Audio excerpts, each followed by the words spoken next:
ఎర్ర సముద్రంపై ఆనా, ఎర్ర సముద్రంపై ఆనా. 8,000 మంది అవినీతి రాక్షసులైన ఆఫీసర్లను కసకస పొడిచి చంపిన దేవరను నేనే.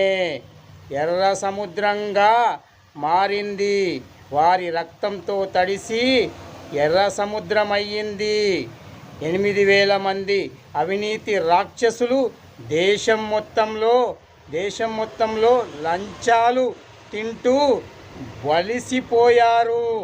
లంచాలు ఎవడబ్బ సొమ్మని తింటున్నారు. గవర్నమెంట్ ఆఫీసర్లై ఉండి మీకు సిగ్గుగా లేదా? ఈ దేవర వచ్చాడు, ఇక ఒక్క రూపాయి కూడా లంచం ఇవ్వకూడదు. ఇచ్చినని తెలిస్తే దేవర పేరు చెప్పండి. లంచాలు తీసుకునే ఆఫీసర్లు ఉచ్చ పోసుకొని చచ్చిపోవాలా?